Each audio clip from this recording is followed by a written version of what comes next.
Hello friends, Radhe Radhe. आप सब लोग कैसे हैं? आज हम शुरू करेंगे मैया यशोदा का स्नेहपूरित वात्सल्य। अगर आप लोगों ने मेरे चैनल को सब्सक्राइब नहीं किया है तो प्लीज़ चैनल को सब्सक्राइब कर लीजिए। अगर आपको भागवत जी की वीडियो सुनना अच्छा लग रहा है, पसंद आ रहा है तो चलिए शुरू करते हैं हम लोग मैया यशोदा का स्नेहपूरित वात्सल्य। राधे राधे। माता यशोदा पुष्टि भक्ति का स्वरूप है। उनके दर्शन पाओगे तो कृष्ण को पा सकोगे। यशोदा का दर्शन अर्थात मुक्ति की आराधना। यशोदा जी शुद्ध भक्ति का स्वरूप हैं और ऐसी शुद्ध भक्ति ही प्रभु को बांध सकती है।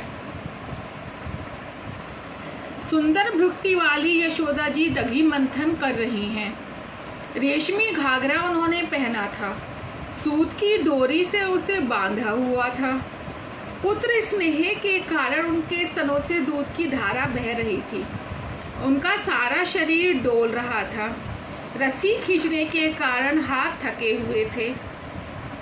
हाथों में पहने हुए कंगन और कानों के कुंडल डोलायमान थे। मुख पर पसीने की बूंदें झलक रही थी और बालों में लगाई हुई बेड़ी में से चमेली के पुष्पों की पंखुड़ियां झर रही थीं। आज माता यशोदा के होठों पर, आंखों में, मन में, हृदय में कन्हैया के सिवाय और कुछ भी नहीं था। श्री कृष्ण की सेवा के समय मुख से उनका नाम उच्चारण होता रहे, मन से उनका स्मरण होता रहे और सेवा के श्रम से, पसीने से सारा शरीर, सभी वस्त्र भीग जाए। यह तो भक्ति की कथा है। धन संपत्ति के लिए पसीना बहाने वाले तो बहुतेरे मिल जाएंगे, किंतु प्रभु सेवा के लिए पसीना बहाने वाले कितने हैं। ठाकुर जी की सेवा में पसीना बहाओ, उनकी सेवा स्वयं करो। आजकल तो लोग रुपए पैसे के लिए अपनी कमर तोड़ते हैं, किंतु ठाकुर जी का चंदन घिसने के लिए नौकर रखते हैं। वैसे तो वस्त्र वासना का प्रतीक हैं। सूत के वस्त्र की अपेक्षा रेशमी वस्त्र अधिक मुलायम और महीन होता है, तो यह रेशमी वस्त्र है सूक्ष्म वासना। शरीर की उत्पत्ति और आधार रजोगुण है। सामान्य व्यक्ति की तुलना में वैष्णव की वासना दिव्य होती है।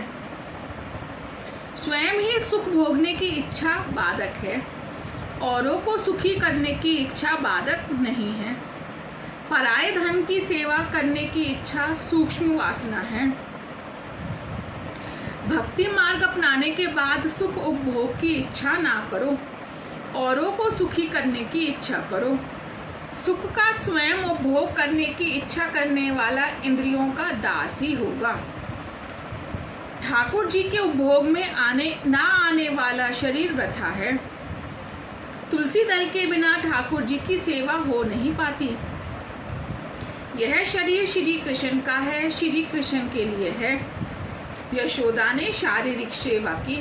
शारीरिक सेवा तो करनी ही है, किंतु यदि मन से सेवा नहीं की गई तो आनंद का लाभ नहीं होगा। सेवा करते करते आंखें गीली हो जानी चाहिए और हृदय पिघल जाना चाहिए। कामकाज करते समय हमारी दृष्टि यशोदा जी की भांति श्री कृष्ण की ओर ही रहनी चाहिए। सभी गोपियां भी खान पान कामकाज के समय भी गोपाल कन्हैया की ओर टकटकी लगाए रहती थीं।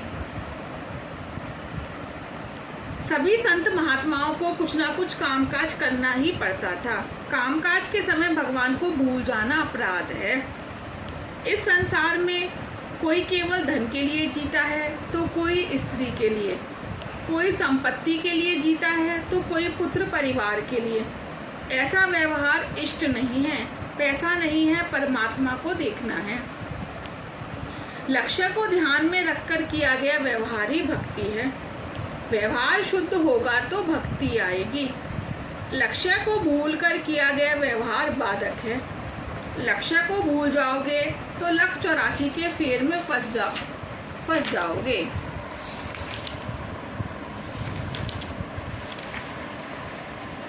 व्यवहार निभाते समय दृष्टि भगवान की ओर स्थिर रखोगे तो वह व्यवहार ही भक्ति बन जाएगा।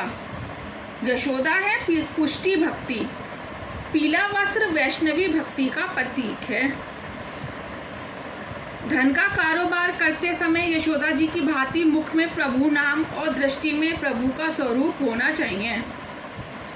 भक्त का प्रत्येक व्यवहार भक्ति में होना चाहिए। जो कुछ काम करो भगवान की आज्ञा समझकर करो। कामकाज करते करते हर 5-10 मिनट के बाद भगवान को निहारते रहना। जब तक व्यवहार पूर्णतः शुद्ध नहीं होगा तब तक भक्ति भली भांति हो नहीं पाएगी।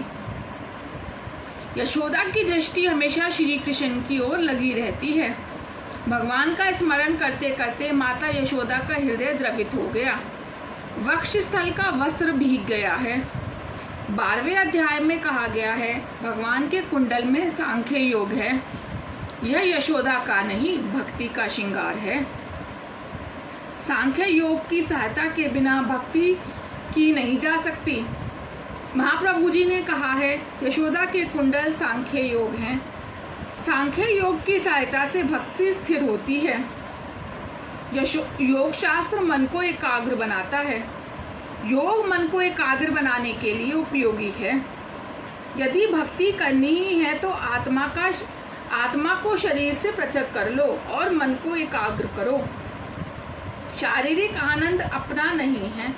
बार बार सोचो कि चेतन आत्मा और जड़ शरीर दोनों एक नहीं भिन्न है। रोज तो मंगल गीत गाने पर लाला जागता था। आज इच्छा थी कि माखन तैयार होने पर उसे जगाया जाए। बुद्धि को ईश्वर से दूर ना होने दो। बुद्धि यशोदा विषयों की ओर बढ़ेगी तो वहाँ फंस जाएगी। इसलिए तो कन्हैया माता को दूर नहीं जाने देता। आज यशोदा दही मंथन में तन्मय हुई थी। उनकी वाणी में, मन में, हृदय में श्री कृष्ण है। यह यशोदा की नहीं भक्ति की कथा है। यशोदा के तन मन वचन एक हो गए थे। आज श्री कृष्ण स्वयं जग गए। रोज तो श्री कृष्ण को जगाने के लिए मंगल गान करना पड़ता था। आज उन्हें जगाने का उपचार करना नहीं पड़ा। अनन्य भक्ति कन्हैया को जगाती है। श्री कृष्ण आज अपने आप जग गए। कन्हैया को जगाना है। यशोदा के हृदय में बसा हुआ कन्हैया जागा, किंतु हमारे हृदय का कन्हैया तो अभी सोया हुआ है। इसे जगाना है, ईश्वर को जगाना है। वैसे तो श्री कृष्ण सर्वव्यापी ब्रह्म हैं, सभी के हृदय में उनका वास है। यशोदा जैसी भक्ति करोगे तो सुषुप्त कन्हैया अवश्य जागेगा। श्री कृष्ण अर्थात आनंद, हृदय में आनंद तो है ही, उसे जगाना है। जीव संसार के जड़ पदार्थों में आनंद की खोज करता रहता है, सो वह मिल नहीं पाता। भगवान जागे नहीं कि आनंद ही आनंद हो जाएगा। सच्चे वैष्णव के शरीर का पसीना बहता है तब ठाकुर जी जागते हैं। वैष्णव दुखी होता है तो लाला चैन से सो नहीं सकेगा। शुद्ध प्रेम को परिश्रम सता नहीं सकता। यदि यशोदा की भांति सेवा करोगे तो तुम्हारी भक्ति को देखकर तुम्हारे हृदय में सोया हुआ कन्हैया अवश्य जागेगा। भगवान श्री कृष्ण स्तनपान करने की इच्छा से माता के पास आए, जो दही मंथन कर रही थी।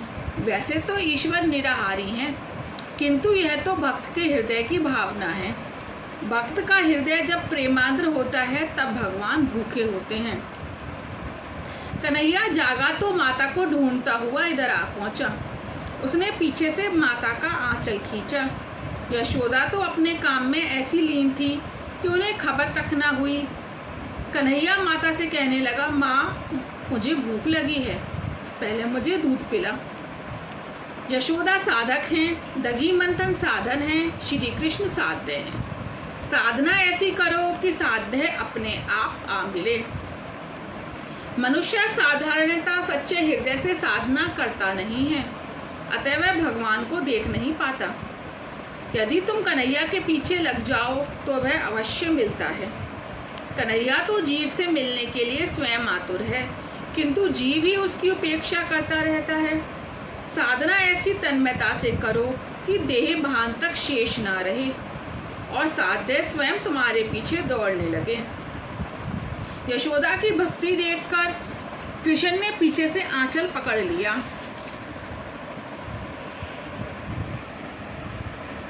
तुम भी सेवा साधना में ऐसे डूब जाओ कि साध्य स्वयं तुम्हारे द्वार पर आ जाए।